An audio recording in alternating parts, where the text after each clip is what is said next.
आपका अपना channel India A1 news, जो रखे आपको A1।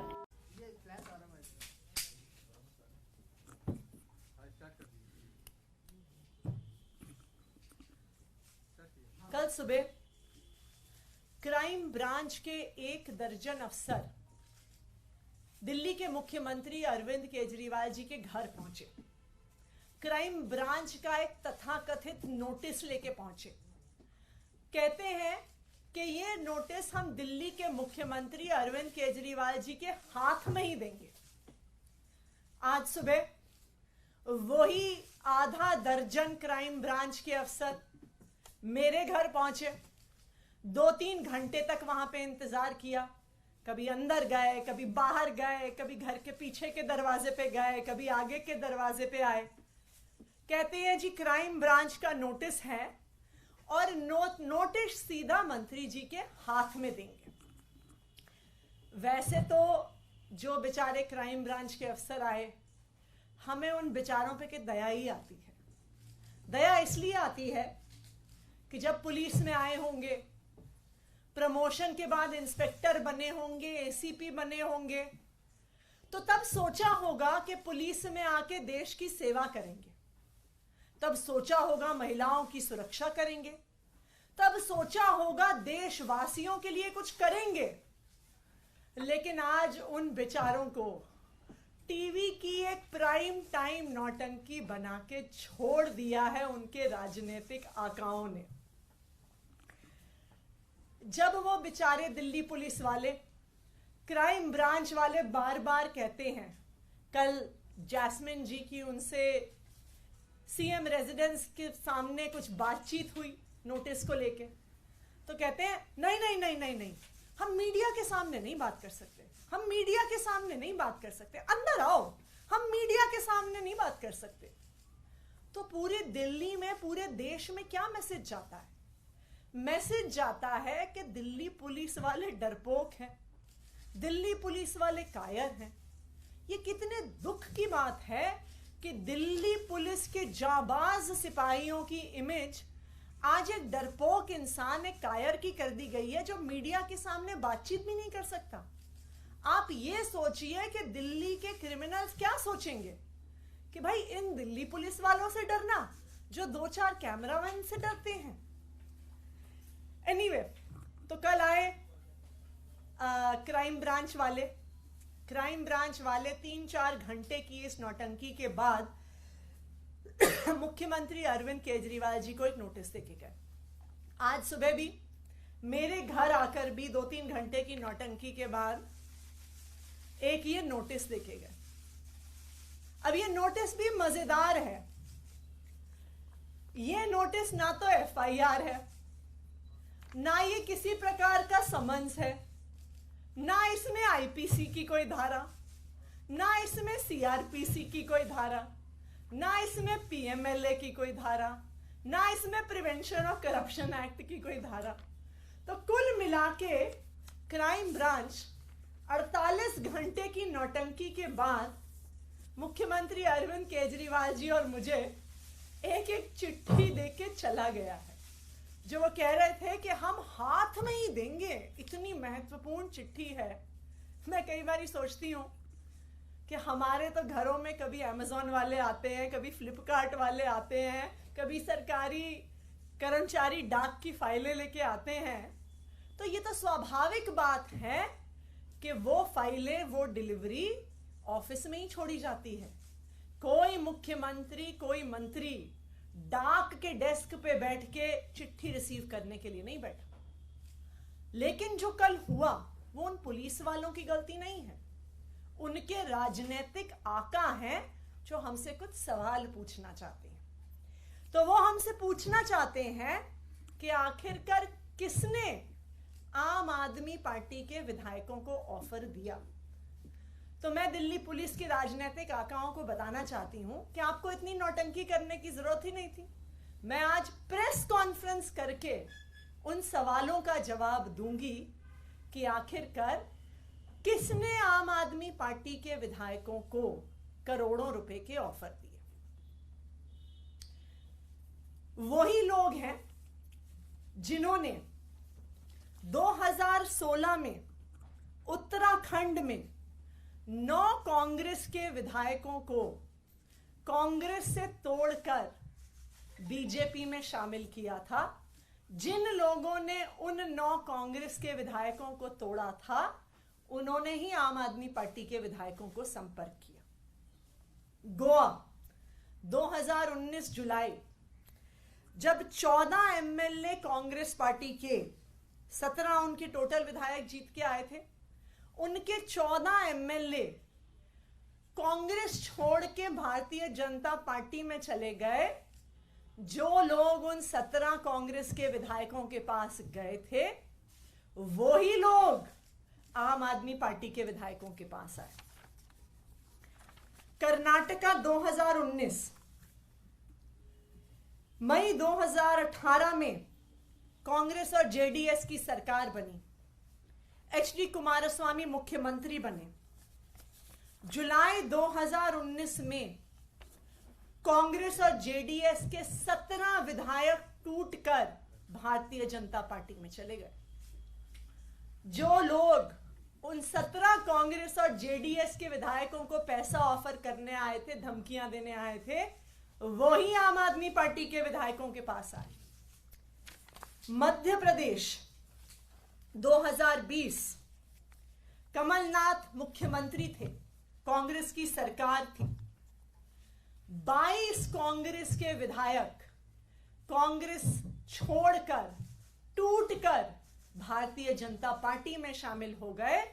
तो जो उन कांग्रेस के 22 विधायकों को खरीदने आए थे, उनको तोड़ने आए थे, वही आम आदमी पार्टी के विधायकों के पास आए।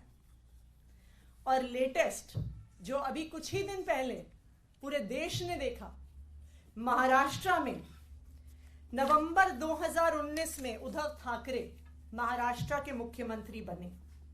लेकिन 21 जून 2022 को शिवसेना के नेता एकनाथ शिंदे 11 विधायकों के साथ बंबई से सूरत चले गए और शिवसेना छोड़कर भारतीय जनता पार्टी के साथ मिलकर उन्होंने सरकार बना ली। तो जो लोग एकनाथ शिंदे के साथ साथ 11 विधायकों को तोड़ने आए थे, वही लोग आम आदमी पार्टी के विधायकों को तोड़ने आए। और जो तेलंगाना में हुआ, जो एक स्टिंग के माध्यम से हमने देखा कि कुछ लोग विधायकों को तोड़ने के लिए करोड़ों रुपए कैश लेके घूम रहे थे, वही लोग आम आदमी पार्टी के विधायकों से संपर्क कर रहे हैं। तो मैं क्राइम ब्रांच के राजनीतिक आकाओं को बताना चाहती हूं कि आपको भी पता है कि कौन वो लोग हैं जो पिछले 7-8 साल से एक एक करके ऑपोजिशन की सारी सरकारों को तोड़ रहे हैं। और वही लोग हैं जो आज आम आदमी पार्टी के एमएलए से संपर्क कर रहे हैं। अब मैं जैस्मिन शाह जी से कहूंगी कि वो अपनी बात रखें।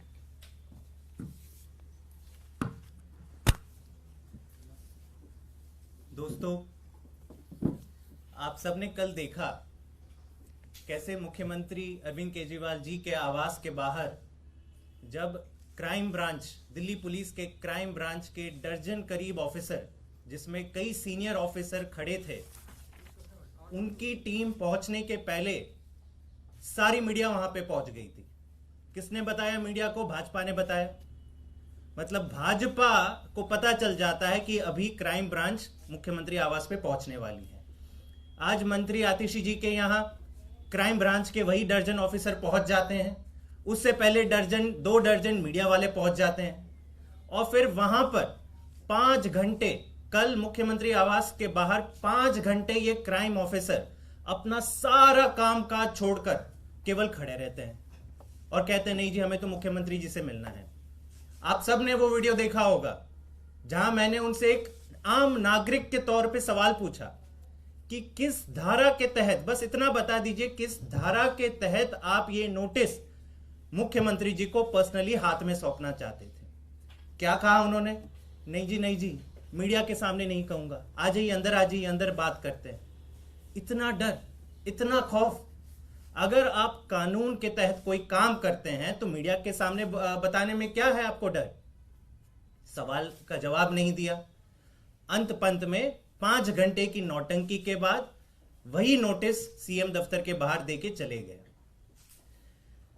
मैं आज आपको यह बताना चाहता हूं कि दिल्ली में इसका क्या इंपैक्ट होता है। आप सब जानते हैं दिल्ली देश का क्राइम कैपिटल है।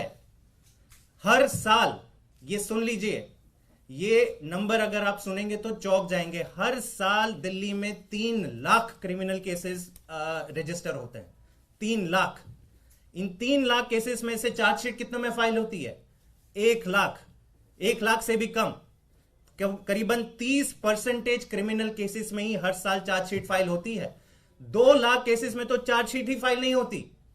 और ये जो 30% का आंकड़ा है, परसेंटेज ऑफ चार्जशीट फाइल, वो देश भर में सबसे कम है। मतलब दिल्ली में सबसे ज्यादा क्राइम रेट, दिल्ली में सबसे कम चार्जशीट। महिला सुरक्षा की बात करते हैं। Delhi is the rape capital of India. Crimes against women में दिल्ली का अव्वल नंबर आता है। सारे मेट्रोपॉलिटन सिटीज का अगर आप हिसाब किताब लगा दें तो highest number of crimes against women Delhi में पिछले साल पाए गए 14,158। सीनियर सिटीजन्स की बात करें, सारे देश में सबसे ज्यादा क्राइम अगेंस्ट सीनियर सिटीजन्स कहां रजिस्टर होते हैं? दिल्ली में रजिस्टर होते हैं 1,315 पिछले साल, जो उसके पहले के साल से भी ज्यादा था। क्राइम अगेंस्ट चिल्ड्रन की बात कर लेते हैं।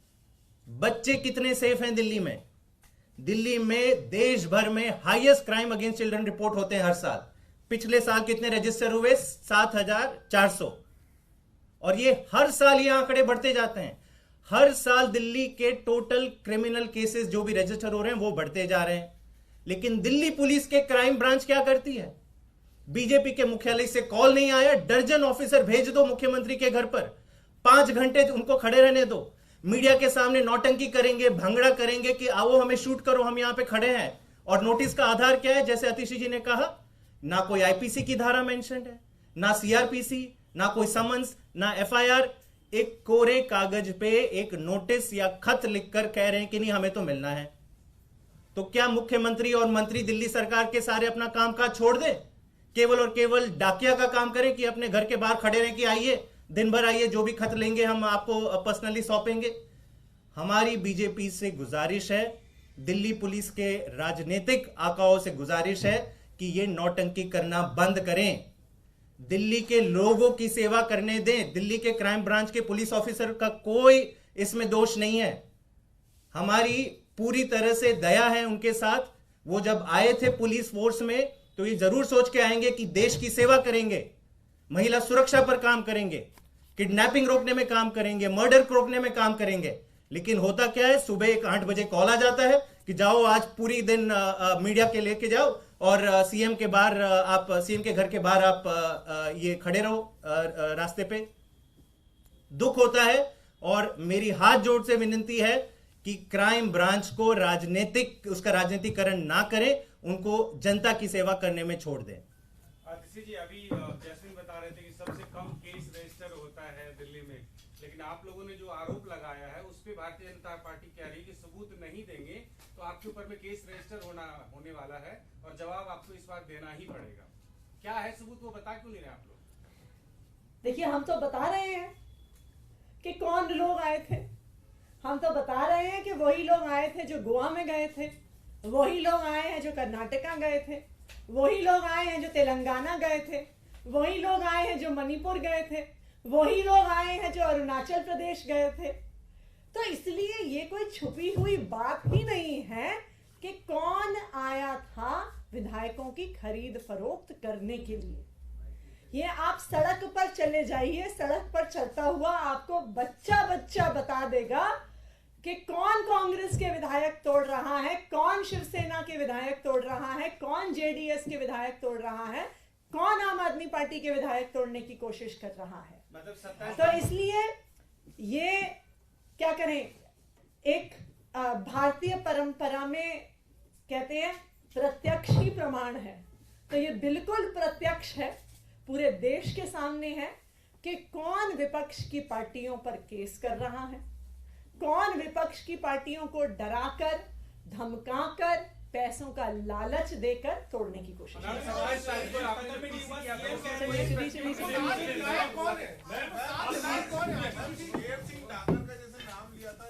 लेंगे लेंगे समय